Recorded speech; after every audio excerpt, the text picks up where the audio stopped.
Hey guys, so before I get into the review itself, a little bit of awkwardness to talk about, which is that technically, I suppose you could say that this review is like a week late, I guess, because pretty much last week, even though even though chapter 155 wasn't updated for me, it had pretty much blown up on it had blown up on pretty much on so many scanlation sites, and presumably from what I saw from YouTube, a lot of people had technically jumped on those scanlations and went ahead and reviewed the chapter. So yeah, because of that, I'm technically late. But the reason for that is because of the source I use when it comes to reviewing manga, because in pretty much terms of the source I use when it comes to reviewing manga, and especially with Eden Zero, there are two sources I use: Shonen Jump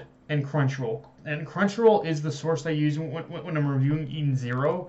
So last week at the time, Eden Zero chapter 155 hadn't been released. So to me, that pretty much means it. So to me, like anytime an Eden Zero chapter isn't released on Crunchyroll, I pretty much account to that as all those others not being the official release, I guess you could say. So so to me, I always want to support the official releases, but I always want to like support the official releases, even if that means I'm late on a review, I guess you could say. So yeah, and just in general, I'm trying to cut off my diet. I'm trying to cut my diet from pretty much any and I'm trying to cut my manga diet from using any of the scanlation sites. Honestly, I try and just support the official releases as best as I can, I guess you could say. So yeah, that's just kind of the explanation for that one. Um, but with that said, the chapter starts with a pretty hefty explanation of Empire Ether Gear and its fundamentals from like Prince Courtesy, like Prince Courtesy of like courtesy of Laguna, leading to the reveal of Jin and Clean awakening their overdrives, which Mashima definitely had way too much fun designing those overdrives because they look literally beastly. Like those designs are the kind that make it look so fucking animalistic, and I kind of love it. But I can kind of aside from that though, I can kind of see this chapter being an easy mark for criticism, because pretty much despite that very thorough explanation of how Aoi Ether Gear works, Mashima does still kind of dress up the leading result in the believe in yourself trope, but that's not what actually happened here. And to basically translate, like I'm sure a lot of people were scratching their heads as to what Laguna was talking about, but to basically translate his words, there's two key factors towards countering Empire Ether Gears. The first is pure unrestrained willpower, and that's kind of more fits into the Majima tropes. But the more important factor to talk about is that the person whose abilities are being countered, in this case Jin, need to know the exact composition and makeup of their own ether gear, and even in some ways their own body, in order to properly like pretty much tap into ether gear's power, and in order to reconfigure it in order to reconfigure it like punch back to its original state. So again, that's pretty much where the willpower that's in some ways where the willpower comes in. But but honestly, and and honestly, I think this might be the most impressive display I've seen of Mashima's use of his world's like battle dynamics by making use of the fact that the ETH because what Mashima is doing in this chapter is he's making use of the fact that the ether gears themselves are rooted in concepts of a little exagger science, albeit a little exaggerated science, and actually implemented that knowledge into how Jin managed to reform himself. So again, again, even though it is exaggerated science, it is rooted in the science of this world, and I really love how Mashima had played into those dynamics he created himself in order to make this work. Like, again, it's probably something he's been doing all this time, but just in the way he utilized it here in this chapter, I loved it. I loved it like pretty much a lot more than any other time he's done it, honestly. Um, with that said, even though I was pretty harsh on Empire Aether Gear before, I also like how getting the explanation of how Aoi Aether Gear actually works now, because it adds more to the dynamics of the Aether Gear power system in itself, and that they don't, and kind of gives us a bit of insight into the idea that they don't all operate in the same way.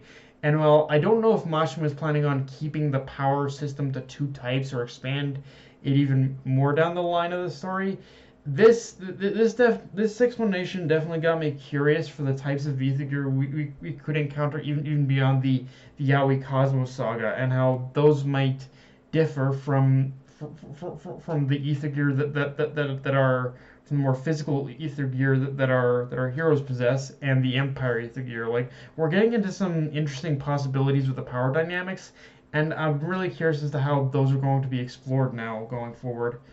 And yeah, I guess we should talk about a lot of what Jin was thinking in this chapter, because it is an interesting contrast to see just how much he and Clean have gone from surviving on their own to kind of accepting the Eden Zero as their home. And for Jin, you can tell a lot of the times he thought it was impossible for him and Clean to even find any place in which to call home. But surprisingly, just from pretty much encountering Shiki, it happened. And I think what really makes this work for me, honestly, is pretty much how Mashima had pretty much let the relationship between Shiki and Jin kind of naturally develop. Like, even after their like encounter on Gilst, they still had another encounter, and they let that kind of like and they let that relationship just kind of naturally build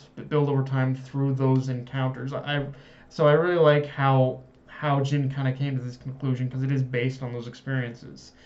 And for, like, again, for Jin, he thought it was impossible, but inevitably it ended up happening because of Shiki and ultimately learning that Shiki is someone he can trust. And the awakening of their and I like how the awakening of their Aether Gear was also their awakening towards accepting their new home as well. Um, Now, with that said, we do got to talk about Shura's secretary, Ijuna, because obviously, just from the last page, she's radiating some very suspicious vibes.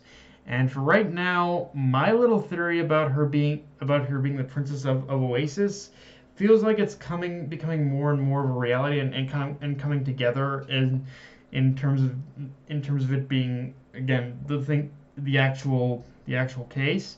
But at the same time, because of these very suspicious vibes, I feel I'm also getting a lot of mixed signals from her. Because on one hand, while she definitely seemed to take a bit of sick joy in Caleb and Lyra's defeats, she also seems completely, I don't want to say disinterested in the Eden Zero crew, but definitely seems to be using them as convenient pawns. So, but she's not interested in helping them either. She seems like she's got her own plans, and and again, just kind of using them. So I'll be keeping my eye out for her, but I hope we'll get right now in terms of where I'm sitting on when